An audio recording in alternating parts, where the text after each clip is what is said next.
All right. Well, if you guys are ready, Eyes ready, boss. all right, we'll goof off and we'll see where this goes. Who knows? Who Not knows during what'll Black History happen. Month. Don't. Hence, no black crime or white crime on the sheet this week. Maybe at the end of Black History Month. What up? This is Robert Ory. Or three-pointer. Buries it. You might know me as Big Shot Bob. To Ory for three. Oh, unbelievable. This guy is off the charts. What's going on, Big Shot Bob? Robert Ory from downtown. Back in it. Episode 150 of the Big Shot Bob podcast. We've done this 150 times. Should we be celebrating? Halfway to 300. And we're celebrating to halfway to 300, he says. Jesus Christ. Enjoy the moment while we're in it, for God's sake. Celebrating how? Like, what should we do? Should I get some confetti poppers or something? What are you looking for here? Well, I would get on the plane, but it's raining too hard here, so I don't want to go nowhere. Oh, no, yeah, y'all, you're washed, you're socked in, man, all of a sudden. Yeah. I haven't watched the Grammys in a long time, but I watched the Grammys, a little bit of the Grammys this year. I thought Trevor Noah did a pretty good job. But he had a great line to open the show. He's like, we survived one of the greatest hurdles in the history of Southern California, rain, to be here tonight. And I was like, yeah, that's about right. Hey, it Y'all only are affects dealing people with who it. live in the hills because, man, when you dump that much water down, rocks come sliding down.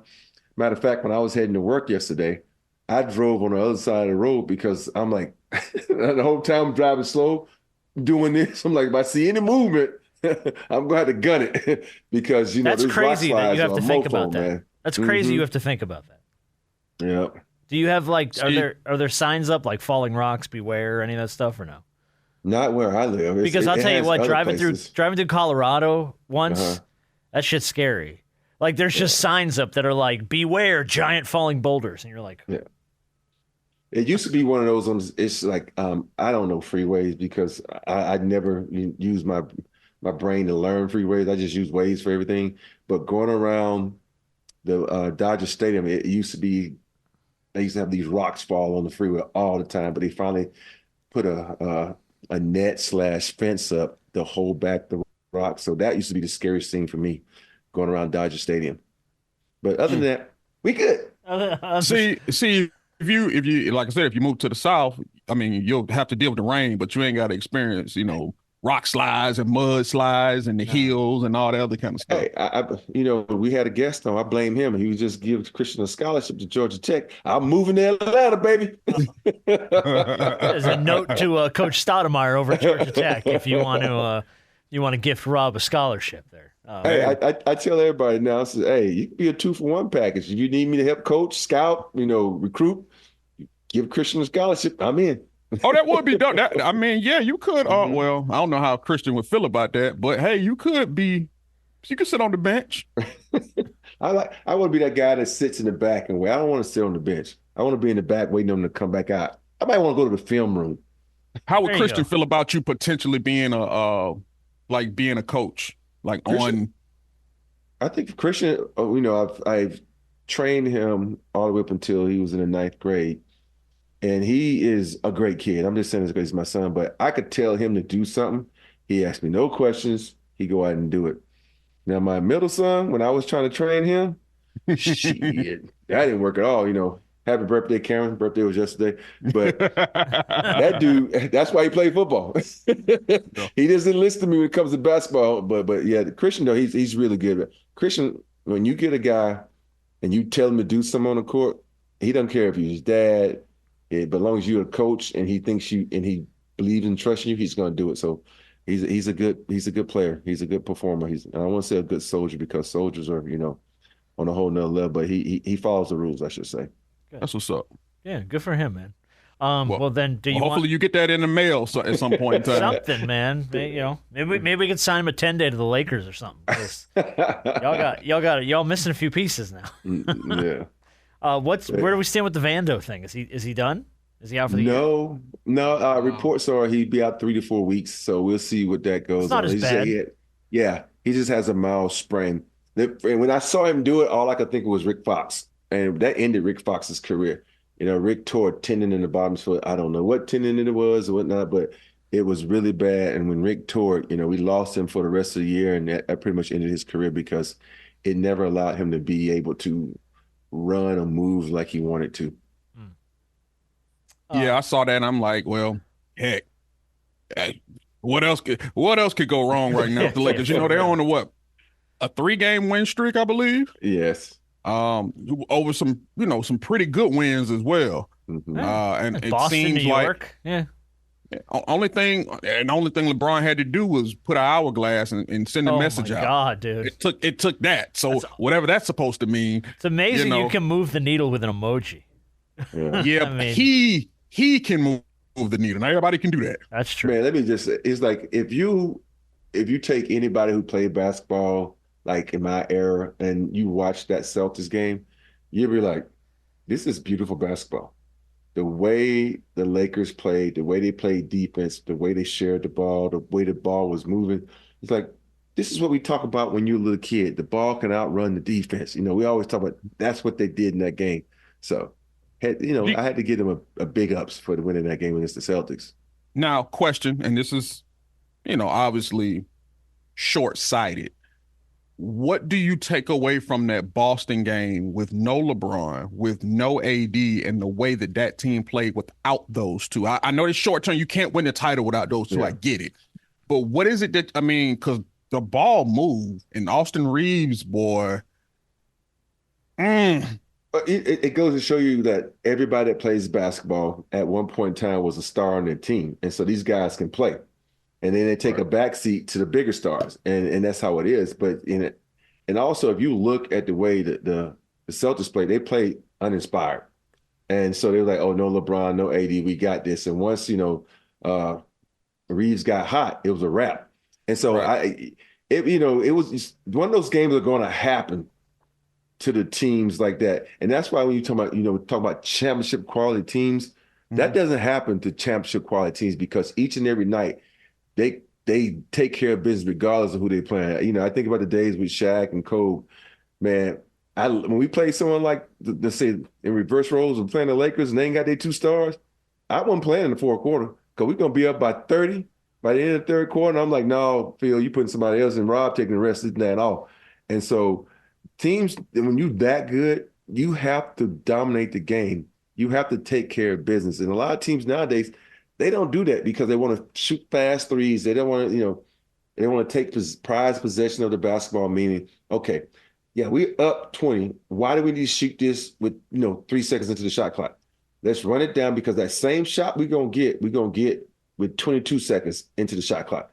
And guys don't think that way. Even the game last night, they got an offensive rebound, and he kicked it out to D'Lo, and it was like 40 seconds left to go in the game, and he took a 3. I'm like, dude, time is the most precious thing in sports, life, everything. So use the time wisely instead of taking a bad 3. So that's how it works. But it happens every once in a while, man, even to the best of us, but not the great of us. Is that a cognizant thing though that the team thinks about? Like, are you actively thinking about changing maybe the way you play when you don't have your stars? You know what I mean? Like if you're the Lakers without LeBron and AD, that just sort of changes the way the team operates. Let's take myself for instance. The guys like myself, their career highs always came when one of the star players was not playing the game. All right, someone's got to step up.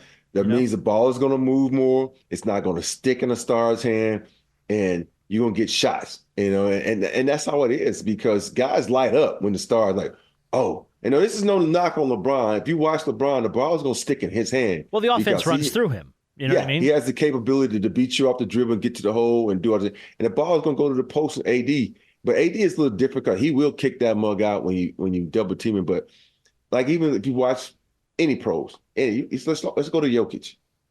The ball sticks in his hand when he has the advantage. And a lot of guys don't get their games up. Look down the street. Trae Young is y'all star. It sticks a lot in his hand. And so the other guys, you don't know if they can play or shoot or not. That's why when these guys are out, guys are smiling, they're happy, the ball moves, they're like, yeah, ding dong, the witch is gone. So they're ready to play basketball. Man. The other one with LeBron this week was the the New York thing with the towel. The towel Yeah, I think started, and then the I think it was a post game comment. You ever thought about playing New York? Yeah, I thought about that. Sometime in my career, I thought that would happen. And then, to the point where Rich Paul has to come out and be like, no, we're not looking for a trade. LeBron does not want to be traded. We're not asking for a trade. That is not so that got a little people riled up. I think it was Windhorst. Somebody said he was very aware of the fact that he had a New York Knicks towel draped on his shoulders. He was just trying to light a little fire, man. Shower. Just trying to start some shit, man. That's all I'm trying to do. Just start some shit. Oh, that's funny, man. You appreciate the levity in certain situations. That's the thing about these kids now. As a kid, as a grown men, they're very smart on how they use social media to get talked about, get a rise out of people, and just it's funny. I love it. I'm just glad it wasn't around when I was playing. Oh yeah, MJ and Rodman can thank it not being around when they were playing, because my goodness. But LeBron know what he's doing. Yeah, LeBron knows. Yeah, that's all. It seems very purposeful, and he doesn't care.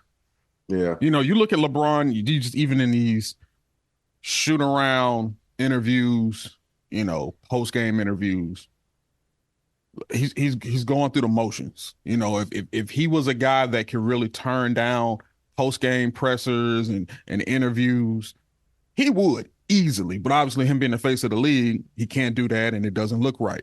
So, but just body language and everything, the man don't care nothing about doing none of this. Or even if he does, even if he is okay with it, he's not trying to answer the same old questions every single time. I can pinpoint the questions every time somebody asks and say he ain't trying to answer that, and lo and behold, he ain't trying to answer that. Yep. Yeah, no, it happens a lot with him post game. I don't know, just some interesting little nuggets there. He's just stirring the pot this week, man. Just getting people riled up for no good reason. Do we see anything happening at the deadline? What do you see like for LA? Anything? Because it seems like the Lakers and the Jazz are the two that are in actual, from what I've heard, actual offers on DeJounte Murray. But I don't know if we see DeJounte go anywhere at this point. It's getting kind of late in the game. Well, it's not. So many trades are made the night. I mean, you had trades made at midnight, just to get it done. Because I think a lot of time people that really want to trade someone, they try to hold out and get as much as they can. At the end of the day, they'll make the trade if they want to make the trade.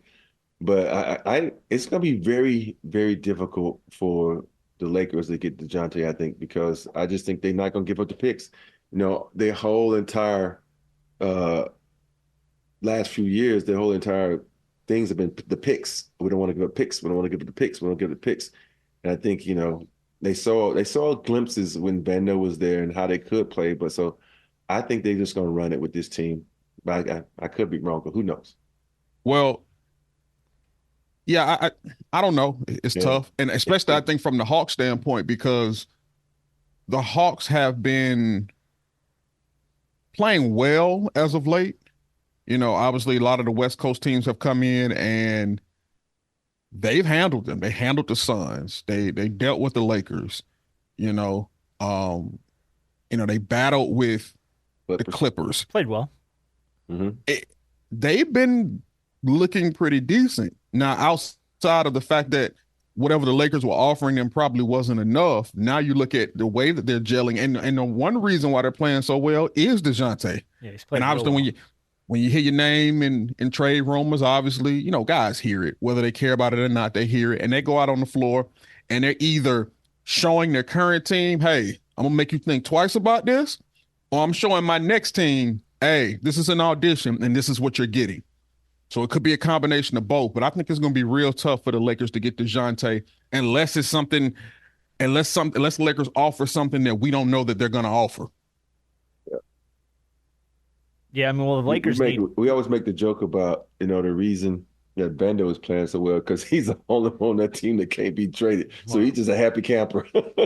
Smiling and skipping to work, baby. Uh-huh. Well, I feel like, though, if, you I don't know. For me, it feels like the Lakers need at least one piece.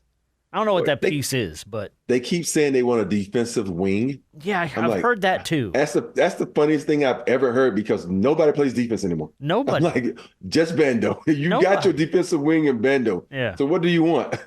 Well, DeJounte does play some defense. Mm-hmm. I will say that. He's scrappy. He gets his hands in the passing lanes. He's not top 3, top 4 in assists over the last 5 seasons for nothing. I mean, not assists, but steals for nothing. You know, he's a pretty decent on-ball defender, and he takes some pride in it. So, I mean, for what it's worth, for what it's worth to play defense nowadays, he's still one of the guys that do it. What about Embiid? We didn't talk about Embiid yet. Ooh, that was crazy. That's a sticky situation. 4 weeks. Yeah. Is that what they're thinking though? He'll be evaluated after 4 weeks. Okay. So do we know? They evaluate him, then they got another 2 weeks to get him ready. Yeah, I was going to say 6 weeks. That's 6 weeks. But do we know? Because from what I was hearing it's a meniscus flap, is what I've read on it, and it said if it was a total repair and replacement, that he very well could miss. That's it. Like you're done for the year. So do we know? Like, where are they with? I don't know where they are with this operation or where he stands currently. Like, has he had it? The operation, is it done? I don't know if it's done yet. Is it?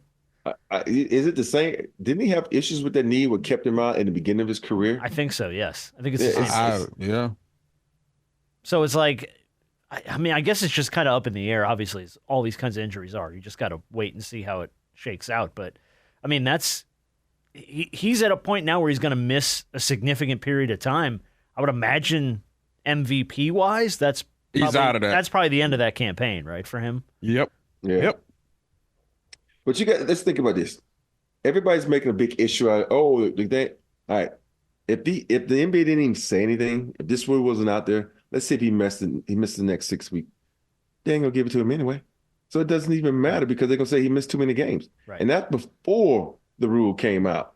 So people are just talking about it now, just to be talking about like it had nothing to do with it. If you're gonna miss these games, they're gonna say, oh, you got Jokic over here who's been durable. You got Giannis over here. You got Luka. You got Shai Gilgeous. So he automatically fell to the end of the line. So stop talking about this rule the NBA made. Yeah. Well, we'll talk a little bit about it later because I do have some stuff on that. Nothing crazy. It's just wild to me how many people are involved in not being eligible for stuff because of the new rules. It's a little weird. Yeah. How do the Sixers hold up in all this? With him being out for any kind of extended period of time. In Maxey, we trust. Tobias, get off your butt. Yep. Oh, that's true. Hey, get Tobias Harris. You know what? It's weird when one of the Sixers stars go down. Usually Tobias steps up, and I'm hoping he steps up because he said it all the time that he's an all-star. This is your moment to prove it. Go out there and and be that second or first fiddle, but not the third fiddle. You're too damn good to take a back seat to everybody else on that team. Yep. All right, well, we'll see how it shakes out. Yeah, that's going to be interesting. I think they drop. I really do think they fall. Oh, they're going to fall a lot. They're going to take a couple. I don't know about a lot. You take a few steps back, but I would hope. I mean, I get it. It's Embiid. But, you hope that you can, like you just said, you hope that it's the same situation with the Lakers. When your big guys are out, and in this case, you got to go without him for an extended period of time. Everybody on that team was a star at some point. Step up.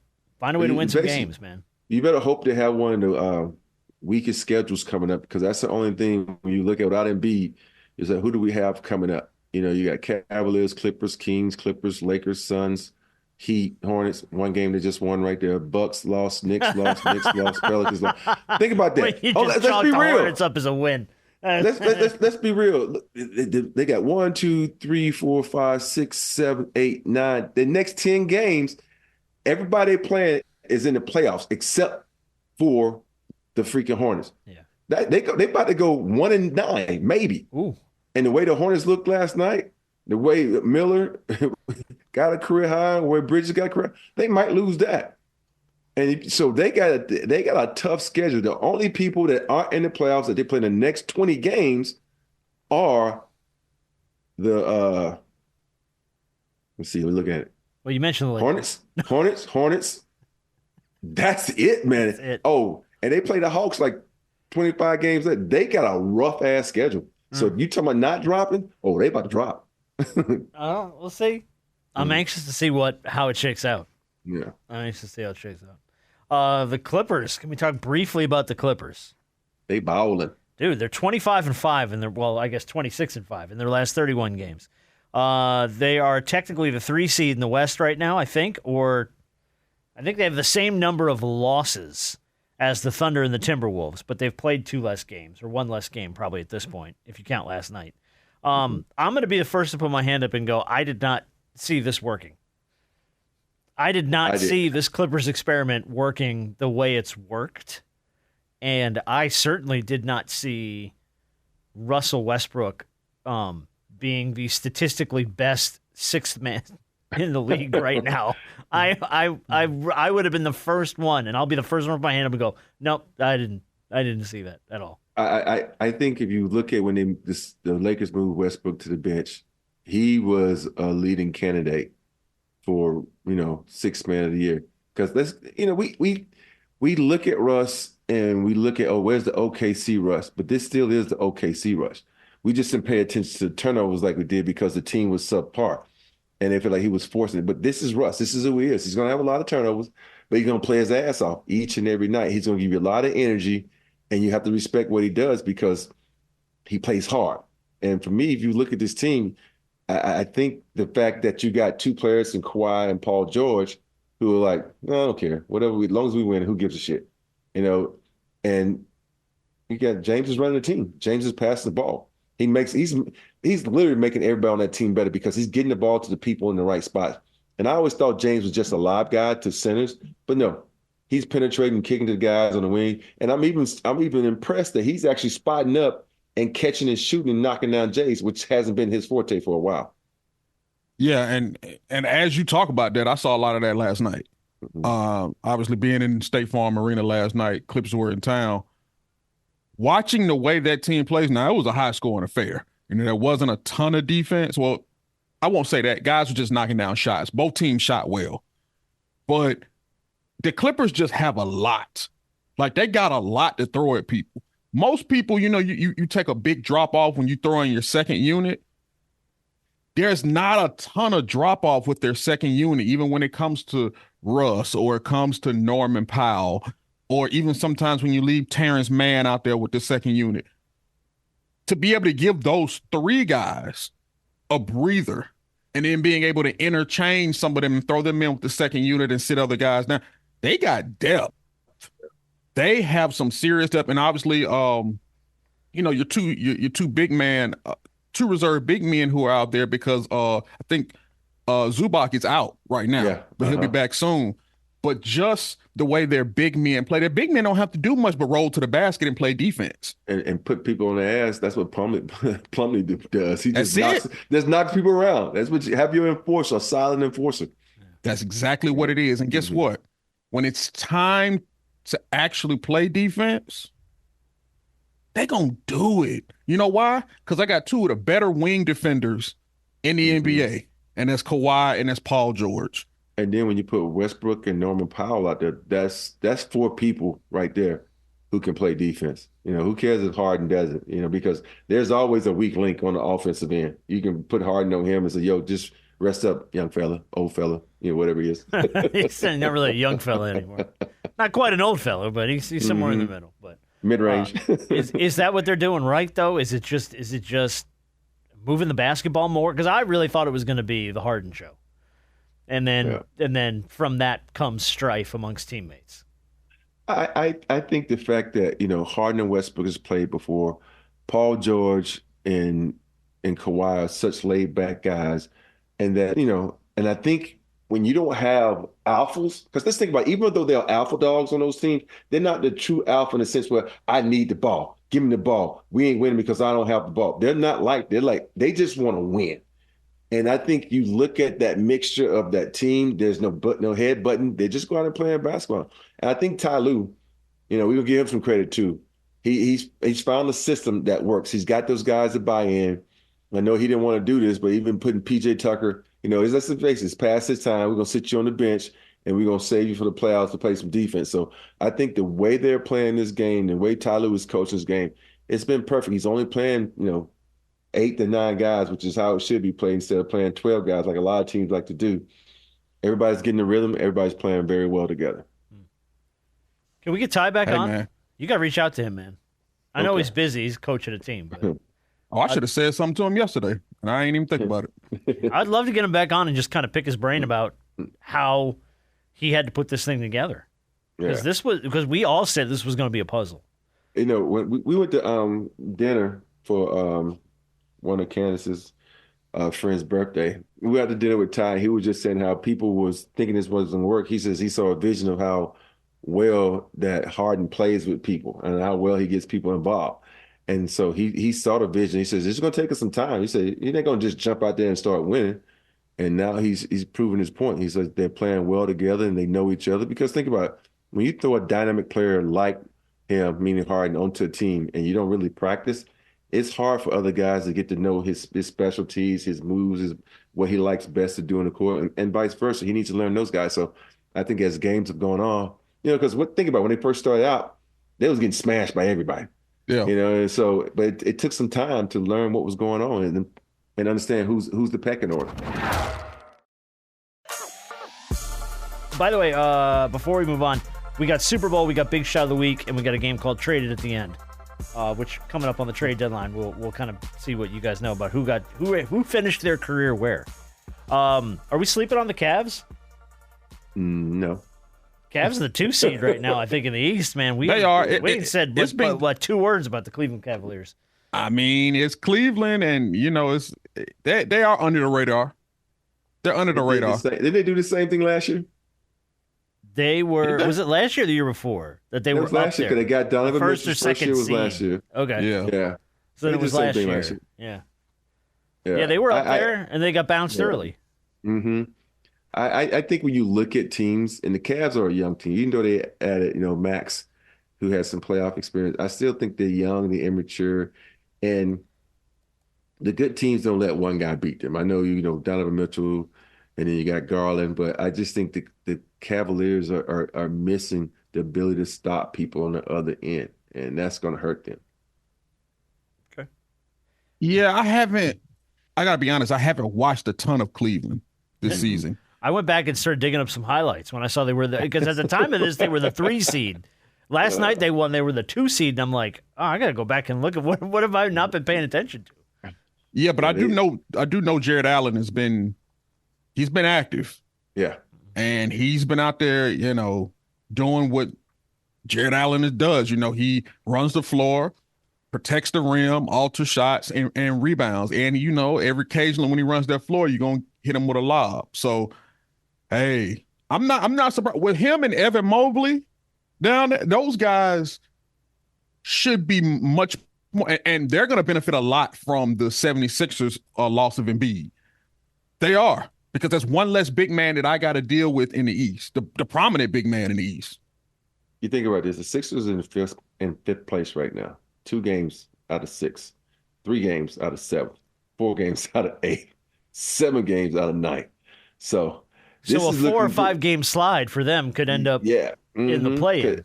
Yeah, you think about, you got a hot team like Brooklyn and Atlanta playing really good, and you got Chicago probably slide because Zach LaVine's out for a couple months, but who knows? Oh, yeah. But it's possible the Sixers could fall down to the play-in spot, or even out the playoff. No, not the playoff, because Toronto, Charlotte, Washington, Detroit suck. Yeah, I was going to say, you got some bad teams. Let's not even talk about the Pistons. I don't even want to talk about the Pistons. But for the sake of putting it out there, Donovan Mitchell in his last 10 games, 35.6 points per game. And they've won 14 of their last 15. So Cleveland's got it. Mitchell can ball now. Yeah, they got it going, man. They got it cooking. But I'm waiting to see how that translates to the postseason. Yeah. Show me in the postseason. Yeah, it don't matter where there's a lot of teams who finish high in the postseason. I mean, play in the regular season, but finish early in the postseason. Go on fishing. 1, 2, 3 Cancun. That's true. Yeah, don't pull that. All right, so what are you doing for Super Bowl? Sitting on my couch. Sitting on your ass? You're not doing anything fun? You going to a party? No, one of my friends has a ticket and he invited me. And I looked at my wife. She says, "Not without me." Oh. No, I'm kidding. She said I could go, but I don't want to deal with the crowd, man. I rather just watch the commercials at home. She said you can go, and I was like, "No, babe, I really don't want to go."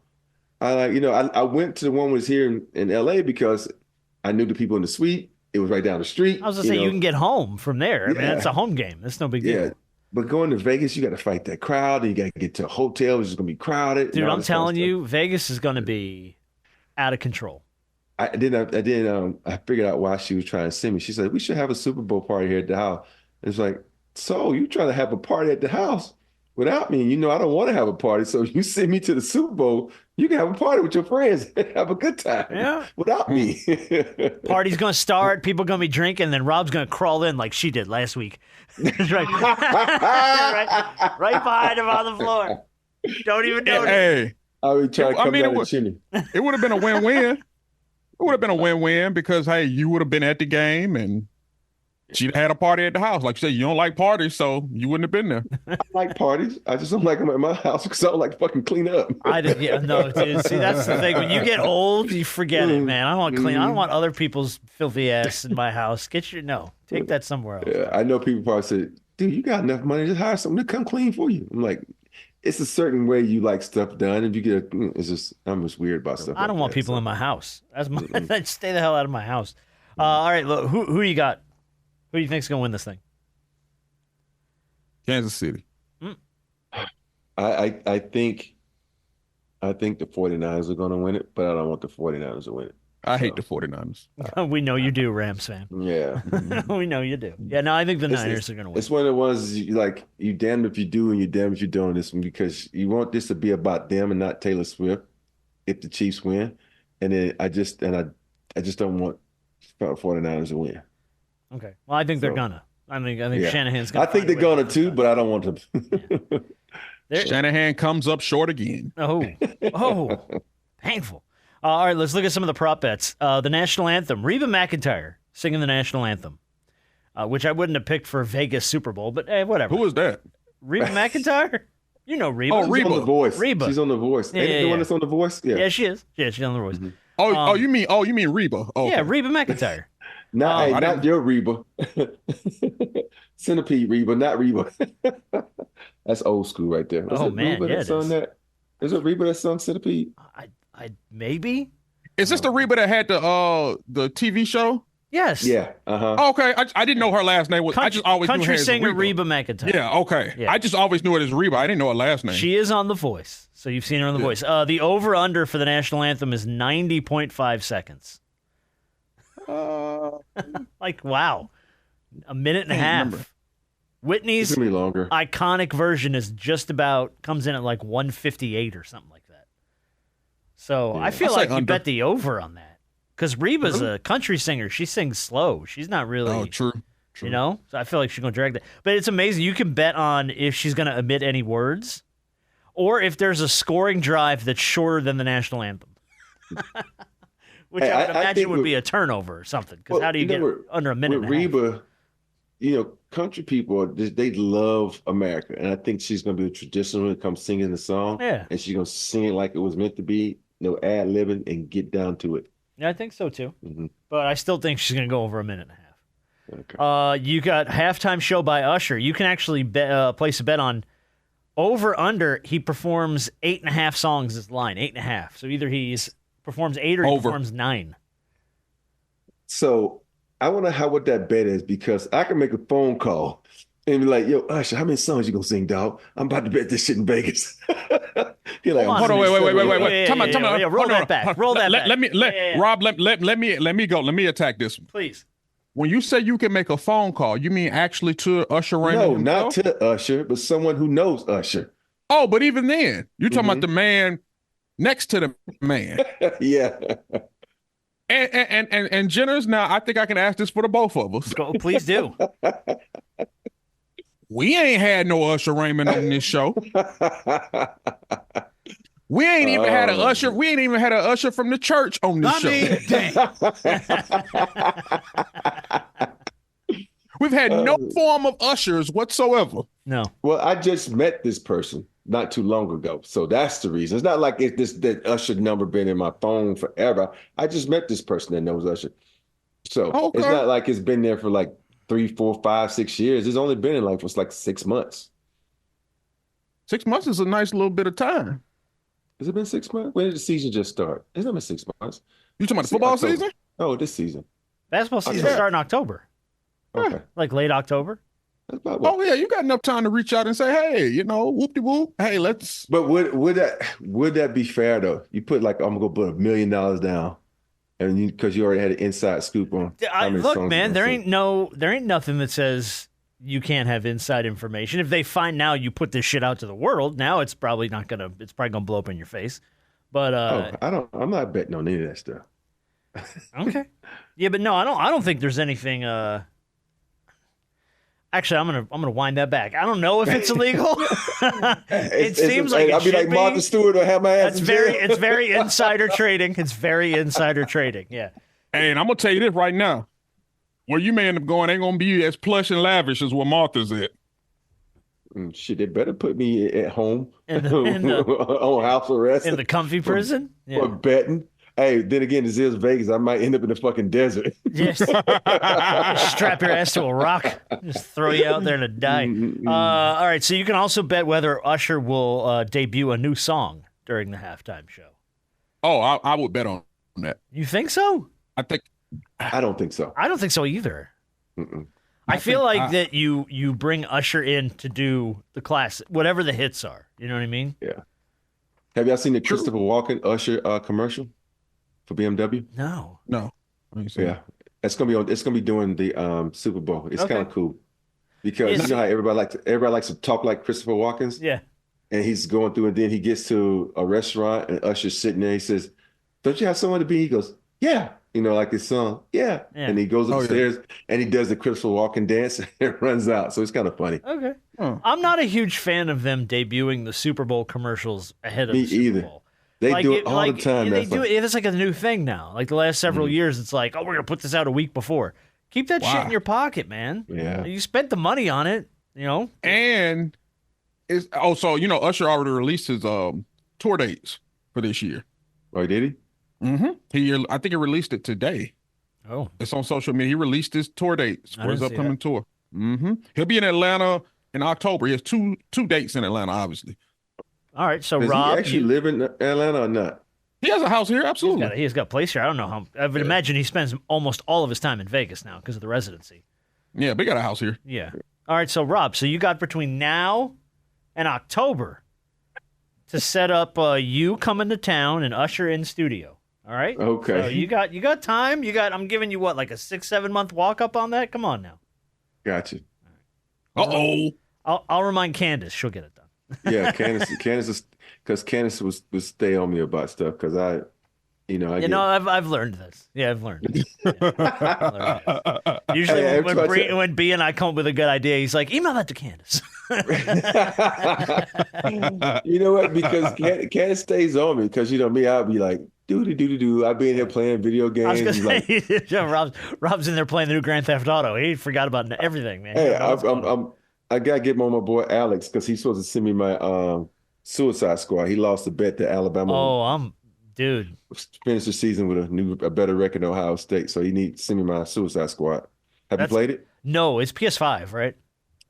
Yeah, no, I haven't played. I don't have a PS5. I'm dying. Oh, okay. I haven't played the new Spider-Man. I'm dying. I gotta be. Look at B how you looking at us. I gotta go. I gotta get me a PS5. I gotta convince some clown here to buy me a PS5. Not you, just somebody. I'm sort of calling you a clown. But if you want to buy me a PS5, you can also bet on the color of the Gatorade. Of course, they do that every year. Orange. Yeah, orange. By the way, since 2001, orange has been dumped 5 times. Clear has been 4 times. Oh, that's weird. That's just water. Yeah, blue is 4, none is 4, and then yellow and purple both have 3. So you can bet on stupid shit for the Super Bowl. So we'll see how it shakes out. All right, big shot of the week, and then we're going to play our game. Big shot of the week is going to go to a gentleman named James Anderson. James is a plumber in the British town of Burnley in the UK over there. A few years back, he had a call to a 91-year-old woman's house for a busted boiler. And when he got there, he found out the woman had acute leukemia. And she was kind of on end-of-life care at her house. So the actual receipt that he wrote up for the call is what went viral. And it said, quote, "No charge for this lady under any circumstances. Lady is 91 years of age, acute leukemia, end-of-life care. We will be available 24 hours to help her and keep her comfortable as possible." So he got called on an emergency call. He didn't charge this woman a dime because she's at the end of her life. Well, the reason he gets Big Shot of the Week is since that, James has started an organization called DEFR, Disability and Elderly Plumbing, Heating, and Emergency Repair. And he has assisted over 2,300 people free of charge fixing heating and air problems, plumbing problems for people that are either disabled or elderly at the end of their life. So he started an organization based on this one viral moment, and he has helped over 2,300 people who otherwise would have to come out of their own pocket at a time where you don't have it, and you're in tough spots. So I just thought that story was freaking really, really cool. So I give Big Shot of the Week to James Anderson. I just thought that was a dope story, man. That's cool. Yeah, that's big ups to him because think about it. So many of these people they just need something fixed. Just come in and do it the right way. Don't try to overcharge. Don't try to screw them. Too many people take advantage of the elderly. Man. Man, it's so disappointing, man. Those people really got a place for them when they take advantage of people who are in that situation. Yeah.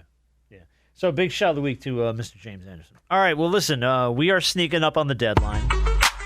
It is coming up quick, Thursday. So I wanted to play a game here. I called it Traded at the End. We had Dominique Wilkins on a few weeks back. My all-time favorite player. Still breaks my heart that I had to see him wear Celtics green. just everything about that made me feel uncomfortable. So I just pulled a few of these. And I'm going to be honest with you. A lot of these I really didn't know. But I'm going to see how you guys do. So question number one, we'll start with Rob. And if you don't know it, Harp can try and steal it for a point. Okay. Allen Iverson was a Philadelphia icon for 12 seasons.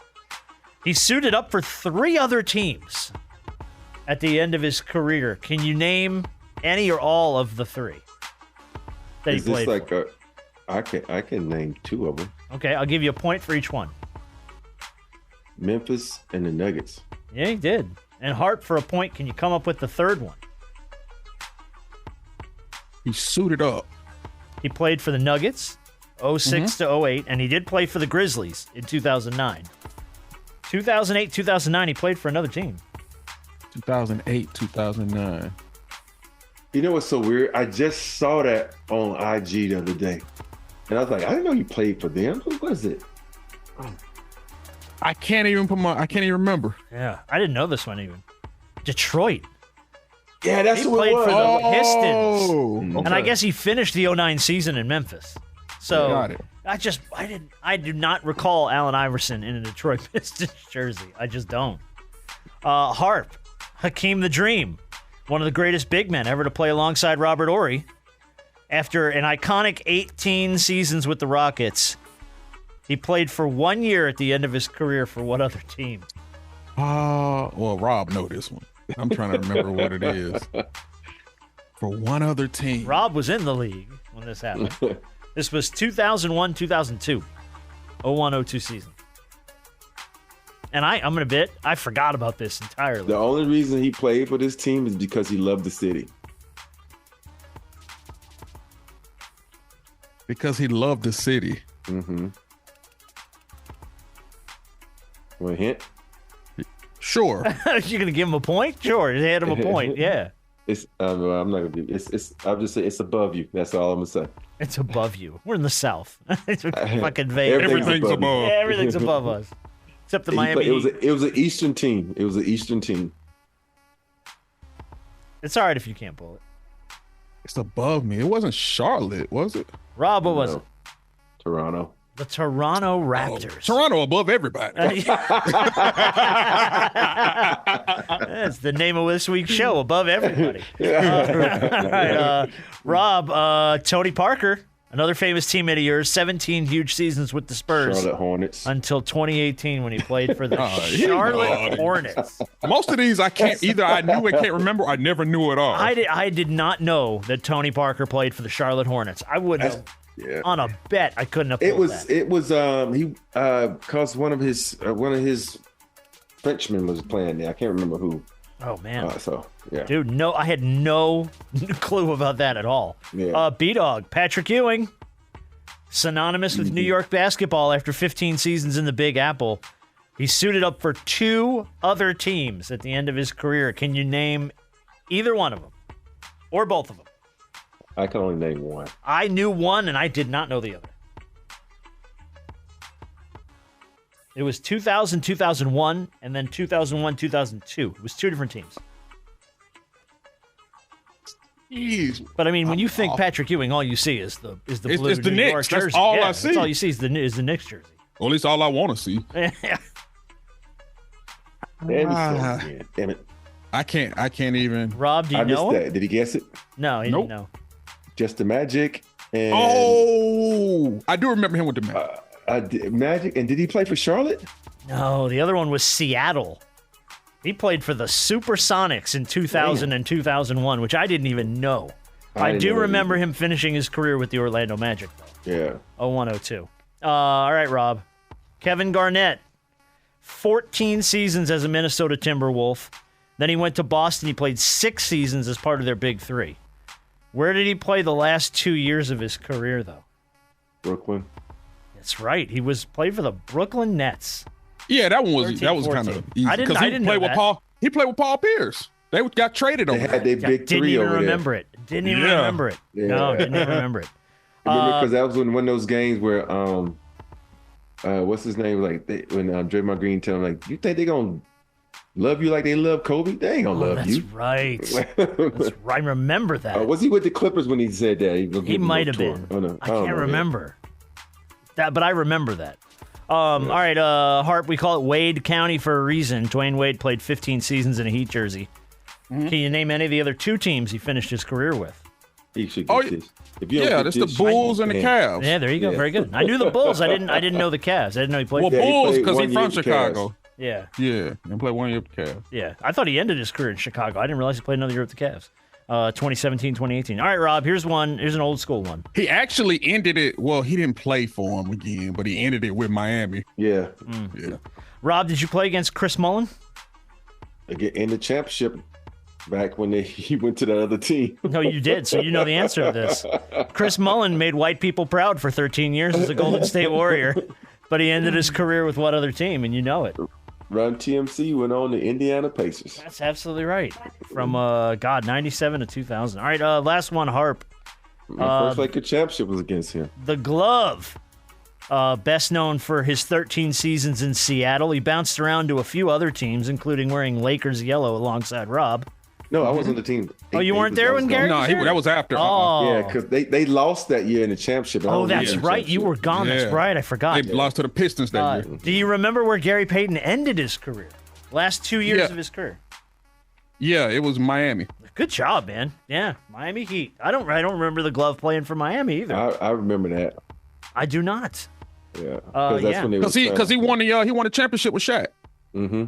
He was on that team, wasn't he? Yeah, he was on that team. God, I covered that team and I don't even remember that. Jesus. I don't know if that's old age or stupidity, but I don't remember that for nothing. This was kind of an unfair fight. Well, you knew a lot of these because you played alongside these guys. I played a lot. All those guys I played I'm going to be with. honest, man. I had no recollection that Tony Parker put on a Charlotte Hornets jersey. I had not at all. I think it was for 2. It might have been 2 years, 1 year. It wasn't that long. No, it was. I think it was one season. It was one season. The end of his career. I didn't on a bet. Never would have pulled that.